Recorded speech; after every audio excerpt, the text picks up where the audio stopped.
ద్వితీయోపదేశకాండము 1వ అధ్యాయము. యోర్దాను యువతలనున్న అరణ్యములో అనగా పారానుకును, తోపెలు, లాబాను, హెజేరోతు, దీజాహాబను స్థలములకును మధ్య సూపునకు ఎదురుగానున్న అరాబాలో మోషే ఇశ్రాయేలీయులందరితో చెప్పిన మాటలు ఇవే. హోరేబు నుండి శేయీరు మన్నెపు మార్గముగా కాదేషు బర్నియా వరకు 11 దినముల ప్రయాణము. హెష్బోనులో నివసించిన అమోరీయుల రాజైన సీహోనును, అష్తారోతులో నివసించిన బాషాను రాజైన ఓగును ఎద్రెయీలో హతము చేసిన తరువాత 40వ సంవత్సరములో 11వ నెల 1వ తేదీని మోషే ఇశ్రాయేలీయులకు బోధించుటకై యెహోవా తనకాజ్ఞాపించినదంతయు వారితో చెప్పెను.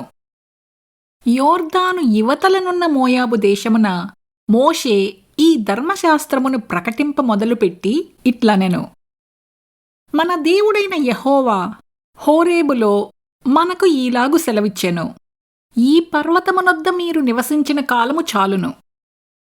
మీరు తిరిగి ప్రయాణమై అమోరీయుల మన్నెమునకును, అరాబాలోను, మన్నెములోను, లోయలోను, దక్షిణ దిక్కున సముద్ర తీరములోనున్న స్థలములన్నిటికినీ, కనాను దేశమునకును, లెబనానుకును, మహానది అయిన యూఫ్రటీసు వరకును వెళ్ళుడి.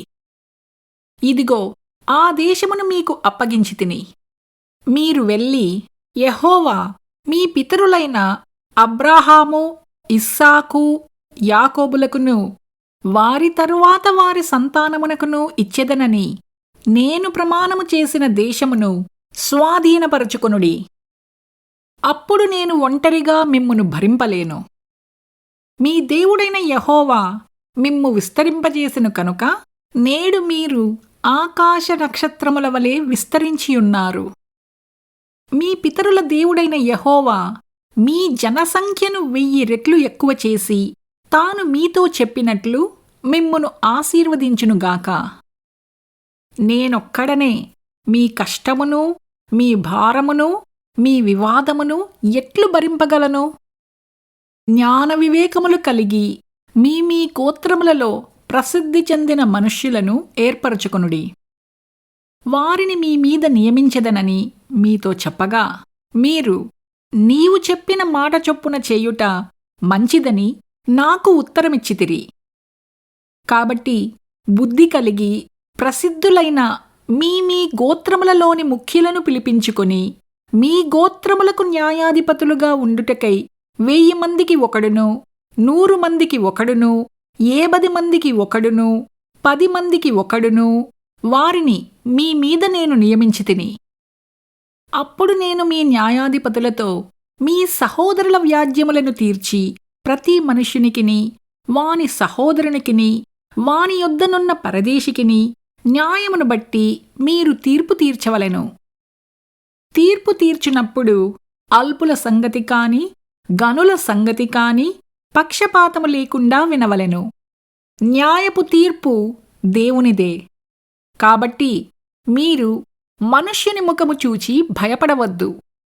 మీకు అసాధ్యమైన కఠిన వాద్యమును నా యొద్దకు తీసుకుని రావలెను. నేను దానిని విచారించెదనని వారికాజ్ఞాపించితిని. మరియు మీరు చెయ్యవలసిన సమస్త కార్యములను గూర్చి అప్పుడు మీకు ఆజ్ఞాపించితిని. మనము హోరేబు నుండి సాగి మన దేవుడైన యెహోవా మనకాజ్ఞాపించినట్లు మీరు చూచిన ఆ ఘోరమైన మహారణ్యములో నుండి వచ్చి అమోరీయుల మన్నెపు మార్గమున కాదేషు బర్నియాకు చేరితిమి. అప్పుడు నేను మన దేవుడైన యెహోవా మనకిచ్చుచున్న అమోరీయుల మన్నెమునకు వచ్చియున్నాము. ఇదిగో నీ దేవుడైన యెహోవా ఈ దేశమును నీకు అప్పగించెను. నీ పితరుల దేవుడైన యెహోవా నీతో సెలవిచ్చినట్లు దాని స్వాధీనపరచుకొనుము. భయపడకుము, అధైర్యపడకుమని నీతో చెప్పితిని. అప్పుడు మీరందరూ నా యొద్దకు వచ్చి మనకంటే ముందుగా మనుష్యులను పంపుదము. వారు మన కొరకు ఈ దేశమును వేగుచూచి తిరిగి వచ్చి అందులోనికి మనము వెళ్ళవలసిన త్రోవను గూర్చియు మనము చేరవలసిన పురములను గూర్చియు మనకు వర్తమానము చెప్పుదురంటిరి. ఆ మాట మంచిదనుకొని నేను గోత్రమొక్కంటికి ఒక మనుష్యుని చొప్పున 12 మనుష్యులను పిలిపించితిని. వారు తిరిగి ఆ మన్నెమునకు పోయి ఎష్కోలు లోయకు వచ్చి దాని వేగుచూచి ఆ దేశఫలములను చేతపట్టుకొని మన యొద్దకు తీసుకుని వచ్చి, మన దేవుడైన యెహోవా మనకిచ్చుచున్న దేశము మంచిదని మనకు తెలియజెప్పిరి.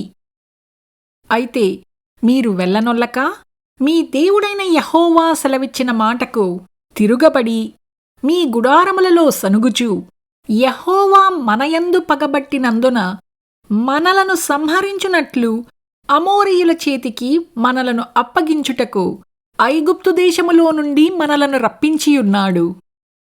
మనమెక్కడికి వెళ్ళగలము? మన సహోదరులు అక్కడి జనులు మనకంటే బలిష్ఠులునూ ఎత్తరులునూ అయ్యున్నారు. ఆ పట్టణములు గొప్పవై ఆకాశమునంటు ప్రాకారములతో ఉన్నవి. అక్కడ అనాకీయులను చూచితిమని చెప్పి మా హృదయములను కరుగజేసిరని మీరు చెప్పితిరి. అప్పుడు నేను మిమ్మును చూచి, దిగులు పడకుడి, వారికి భయపడకుడి. మీకు ముందర నడుచుచున్న మీ దేవుడైన యెహోవా మీ కన్నుల ఎదుట ఐగుప్తులోనూ అరణ్యములోనూ మీ కొరకు చేసినట్టు మీ పక్షముగా యుద్ధము చేయును. మీరు ఈ చోటికి చేరువరకు మీరు వచ్చిన మార్గమంతటిలోనూ మనుష్యుడు తన కుమారుని ఎత్తుకునున్నట్లు మీ దేవుడైన యెహోవా మిమ్మును ఎత్తుకుని వచ్చిన సంగతి మీరెరుగుదురని మీతో చెప్పితిని. అయితే మీకు త్రోవ చూపించి మీ గుడారములను వేయవలసిన స్థలమును మీకు సిద్ధపరచునట్లు రాత్రి అగ్నిలోనూ పగలు మేఘములోనూ మీకు ముందర నడిచిన మీ దేవుడైన యెహోవా యందు మీరు విశ్వాసముంచలేదు. కాగా యెహోవా మీరు చెప్పిన మాటలు విని బహుగా కోపపడి, నేను మీ పితరులకిచ్చెదనని ప్రమాణము చేసిన ఈ మంచి దేశమును ఈ చెడ్డతరము వారిలో యెఫున్నె కుమారుడైన కాలేబు తప్ప మరి ఎవడునూ చూడడు. అతడు పూర్ణ మనస్సుతో యెహోవాను అనుసరించెను కనుక అతడు దానిని చూచును. అతడు అడుగుపెట్టిన దేశమును నేను అతనికిని అతని సంతానమునకును ఇచ్చెదనని ప్రమాణము చేసెను. మరియు యెహోవా మిమ్మును బట్టి నా మీద కోపపడి నీ పరిచారకుడగు నూను కుమారుడైన యెహోషువ దానిలో ప్రవేశించును కాని నీవు దానిలో ప్రవేశింపవు. అతడు ఇజ్రాయేలీయులు దాని స్వాధీనపరచుకొన చేయును కనుక అతని ధైర్యపరచుము. ఆ దినమున మంచి చెడ్డల నెరుగని మీ కుమారులు అనగా అపహరింపబడుదురని మీరు చెప్పిన మీ పిల్లలు దానిలో ప్రవేశింతురు. దానిని వారికిచ్చెదను, వారు దానిని స్వాధీనపరచుకొందురు. మీరు తిరిగి ఎర్ర సముద్రము మార్గముగా అరణ్యమునకు ప్రయాణము చేయుడని చెప్పెను. అందుకు మీరు, మేము యెహోవాకు విరోధముగా పాపము చేసితిమి. మా దేవుడైన యెహోవా మాకాజ్ఞాపించిన మాటలన్నిటినీ అనుసరించి మేము పోయి యుద్ధము చేసెదమని నాతో ఉత్తరమిచ్చి, మీరందరూ మీ ఆయుధములను కట్టుకొని ఆలోచింపక ఆ మన్నెమునకు పోగా, యెహోవా నాతో ఇట్లనెను, యుద్ధమునకు పోకుడి, నేను మీ మధ్యనుండను కనుక వెళ్ళకుడి. మీరు వెళ్ళినను మీ శత్రువుల ఎదుట హతము చేయబడుదురని వారితో చెప్పుము. ఆ మాటలు నేను మీతో చెప్పినప్పుడు మీరు వినక యెహోవా మాటకు తిరుగబడి మూర్ఖులై ఆ మన్నెమునకు వెళ్ళితిరి. అప్పుడు ఆ మన్నెములో నివసించిన అమోరీయులు మీకెదురుగా బయలుదేరి వచ్చి కందిరీగలవలే మిమ్ము తరిమి హోర్మా వరకు శేయీరులో మిమ్ము హతము చేసిరి. తర్వాత మీరు తిరిగి వచ్చి యెహోవా సన్నిధిని ఏడవగా యెహోవా మీ మొరను లక్ష్యపెట్టలేదు, మీ మాట వినలేదు. కాగా మీరు కాదేషులో బహుదినములు నివసించితిరి. మీరు నివసించిన దినములెన్నో మీకు తెలిసినవి.